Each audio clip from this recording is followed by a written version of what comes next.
नमस्कार,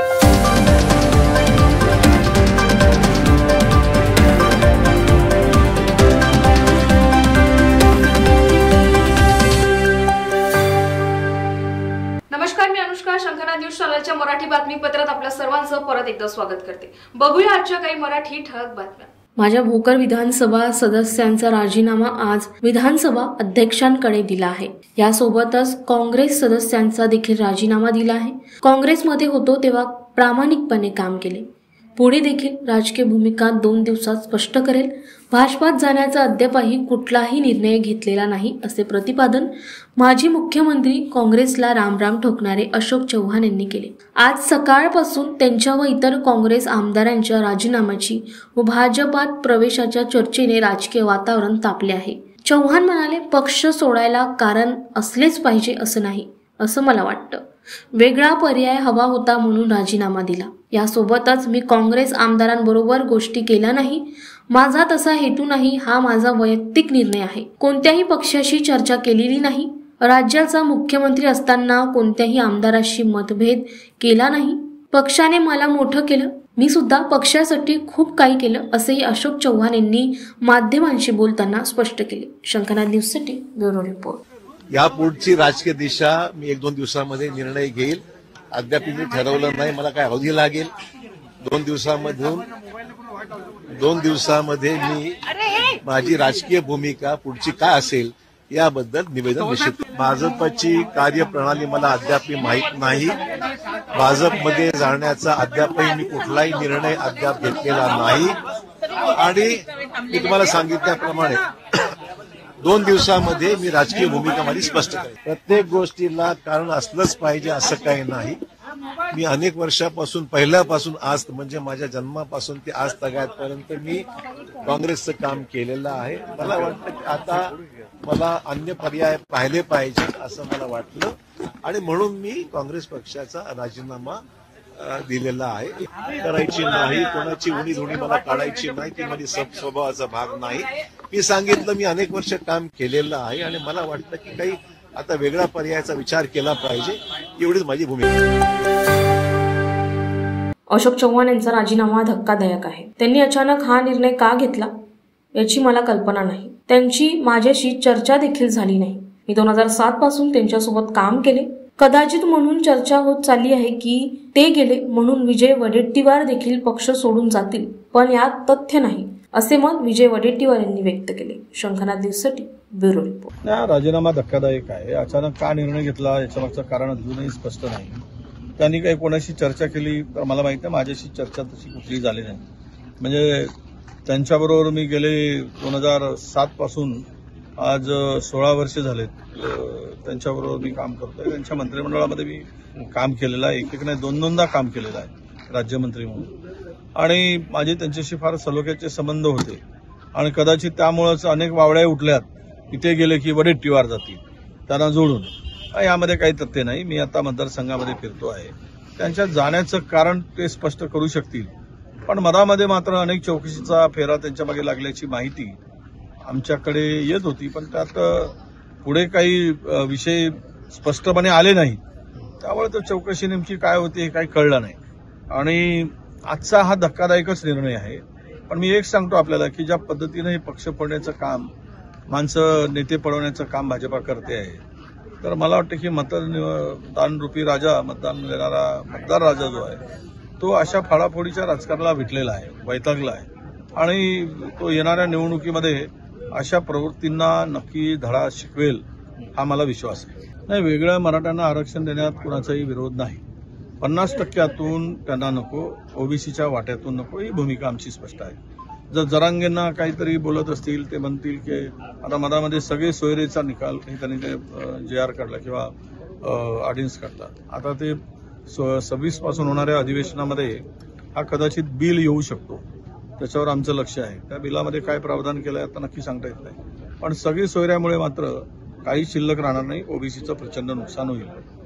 तो निर्णय शासनाने परिपत्रक कदाचित रद्द करतील आणि बिल आणून त्यामध्ये स्वतंत्र जर आरक्षण देत असतील तर मराठ्याला स्वतंत्र आरक्षण देण्याला कोणाचाही विरोध असण्याचं कारण नाही.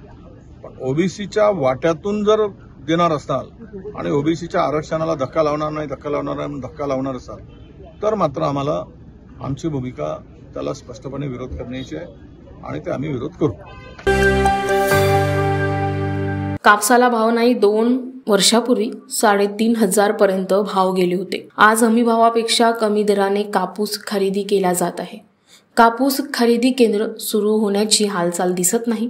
कापूस खरेदी केंद्र सुरू होणार नाही तोपर्यंत लूट सुरूच राहील. ठोस पावले उचलल्या गेली पाहिजे, नाहीतर पुढील काळात शेतकरी आत्महत्या करतील अशी भीती राष्ट्रवादी काँग्रेसचे शरद पवार गटाचे नेते माजी गृहमंत्री अनिल देशमुख यांनी व्यक्त केली आहे. महाविकास आघाडी सरकार असताना आम्ही शेवटचे बोंड खरेदी करण्यासाठी खरेदी केली. कारखानदाराच्या दबावाखाली सरकार पडले. शेतकऱ्यांना कापसाला भाव मिळाला पाहिजे. कापसाला चांगला भाव मिळावा. अवकाळी पावसाने मोठे नुकसान झाले, गारपीट झाली, अतिवृष्टी झाली, त्यांना नुकसान भरपाई दिली पाहिजे. तातडीने शेतकऱ्यांच्या प्रश्नांवर लक्ष देऊन त्यांच्या मागण्या पूर्ण कराव्या.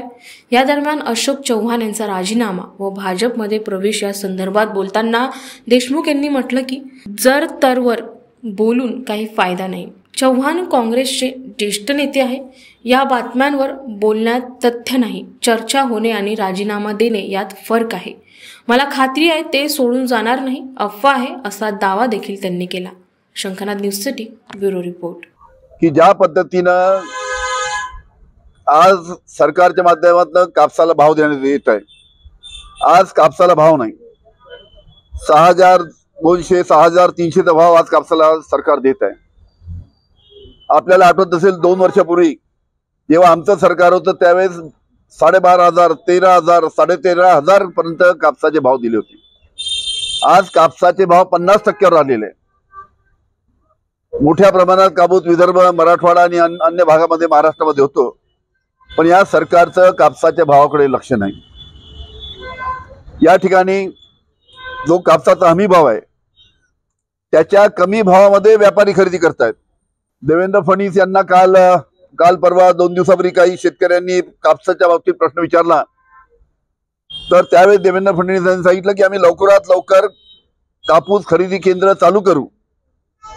पण आम्ही माहिती घेतली तशा पद्धती कोणती सुरुवात कापूस केंद्र फेडरेशनच्या माध्यमातून चालू झाले पाहिजे याची कोणती हालचाल त्यांना दिसत नाही. आणि जोपर्यंत कापूस खरेदी केंद्र चालू होणार नाही तोपर्यंत व्यापाऱ्याच्या माध्यमातून ही कापसाची लूट त्या निमित्तानं चालू राहील. फक्त मोठे मोठे भाषण द्यायचे, आश्वासन द्यायचे, याच्यावर कापसाचे भाव वाढणार नाही. ठोस पावलं राज्य शासनाने उचलली पाहिजे. कापसाचे केंद्र लवकरात लवकर चालू करून कापूस खरेदी केला पाहिजे. आणि अशा पद्धतीने जर कापसाकडे लक्ष दिलं नाही तर पुढील काळात सुद्धा आत्महत्या होण्याची मोठ्या प्रमाणात शक्यता आहे. माजी मुख्यमंत्री अशोकराव चव्हाण यांचे वडील मुख्यमंत्री होते आणि ते सुद्धा मुख्यमंत्री होते. कुठल्याही परिस्थितीत काँग्रेसला विजय मिळवून देणे हेच आमचं काम आहे. यापुढे देखील अधिक उत्साहाने काँग्रेस जोमाने पुढे जाईल. अशोक चव्हाण यांनी पक्ष सोडणं हे दुर्दैवी आहे. भाजपचं दबाव सत्र सुरू आहे. ज्या पक्षाचं देशाच्या चळवळीत काही योगदान नाही, देशाचं संविधान त्यांना मान्य नाही, विकासात्मक विचारांवर मतदान होण्याची क्षमता नाही, अशोक चव्हाण यांनी असा निर्णय घेणे अत्यंत दुर्दैवी असून कोणताही कार्यकर्ता त्यांच्यासोबत जाणार नसल्याची माहिती काँग्रेसचे प्रदेशाध्यक्ष माणिकराव ठाकरे यांनी दिली आहे. शंखनाथ न्यूजसाठी ब्युरो रिपोर्ट. आता जे गेले ते का गेले यावर आपण काय बोलणार, पण आम्ही जिथे आहोत तिथेच आहोत. आम्ही आमच्या विचारधारेसोबत आहोत. आयुष्याच्या शेवटच्या श्वासापर्यंत आम्ही काँग्रेस सोबत राहणार असल्याचा दावा काँग्रेस आमदार ॲडव्होकेट यशोमती ठाकूर यांनी केला आहे. माजी मुख्यमंत्री अशोक चव्हाण यांच्यासोबत काँग्रेसचे अनेक आमदार भाजप, राष्ट्रवादी, अजितदादा गटाच्या वाटेवर असल्याच्या वृत्ताने आज राजकारण तापले आहे. यशोमती ठाकूर यांचेही नाव असल्याची चर्चा आहे. या पार्श्वभूमीवर माध्यमांशी बोलताना त्यांनी हा दावा फेटाळून लावला. शंखनाथ न्यूजसाठी ब्युरो रिपोर्ट. आता गेले का गेले तर गेले कारण सेंट्रल गव्हर्नमेंट आणि स्टेट गव्हर्नमेंट श्वेतपत्रिकेच्या माध्यमातून ब्लॅकमेलिंग करण्याच्या दृष्टिकोनातून लोकांना घाबरवत आहे, काँग्रेसच्या नेत्यांना घाबरवत आहे. बीजेपीमध्ये या ठिकाणी लोक बीजेपीचे कमी आणि बाकी इतर पक्षाचे जास्त झालेले आहेत. इतकी इन्सिक्युरिटी आहे, काही करायचं आणि सत्तेत राहायचं हा जो विषय आहे हा सुरू आहे आणि म्हणून ते गेले असावे. पण आम्ही आहोत, जिथे आहोत तिथे आहोत आणि आयुष्यभर सर्वधर्म समभाव या विचारासाठी, या संविधानासाठी, सेक्युलर इंडियासाठी आम्ही आयुष्यभर शेवटच्या श्वासापर्यंत आहोत. हे तेवढंच खरं. धनगर आरक्षण अंमलबजावणी करून तात्काळ प्रमाणपत्र देण्यात यावे या मागणीसाठी आज बुलढाणा शहरात मोर्चा काढण्यात आला. मात्र काही मोर्चेकरांनी जिल्हा अधिकारी कार्यालयाजवळ येत रस्ता रोको आंदोलन सुरू केले. त्यामुळे महामार्गावरून जात असताना एका अँब्युलन्सला मोर्चेकरांनी वाट मोकळी करून देत मानवतेचा परिचय दिला आहे. शंखनाद न्यूजसाठी ब्युरो रिपोर्ट. तर या होत्या आजच्या प्रमुख बातम्या. परत भेटूया नवीन बातमीपत्रासह. तोवर नमस्कार. क्या हुआ बहू? माँ, पाइल्स की बहुत तकलीफ हो रही है. तो तुम गुदरोग सर्जन के पास क्यों नहीं गई? देखो, जैसे हार्ट के लिए हार्ट स्पेशलिस्ट, ब्रेन के लिए ब्रेन स्पेशलिस्ट, तो पाइल्स के लिए पाइल स्पेशलिस्ट क्यों नहीं? स्त्री हो या पुरुष, टॉयलेट में तकलीफ केवल पाइल्स ही नहीं और भी कई प्रकार के गुदरोग तथा कैंसर भी हो सकता है. इसीलिए इसकी प्रत्यक्ष जांच जरूरी है. ठीक है माँ, पर जांच के लिए हम जाएंगे कहाँ? वही काले आयुर्वेदिक पाइल्स हॉस्पिटल में. लेकिन माँ, प्रेगनेंसी में पाइल्स की दवाइयाँ? प्रेगनेंसी में आयुर्वेदिक दवाइयाँ सुरक्षित होती है. जनहित में जारी काले आयुर्वेदिक पाइल्स हॉस्पिटल. औषधि चिकित्सा तथा सर्जरी ट्रीटमेंट उपलब्ध. हमारा पता उमरेड रोड, दिघौरी बस स्टॉप के पास, नागपुर. अधिक जानकारी के लिए वेबसाइट पर जाएं kalepileshhospital.com.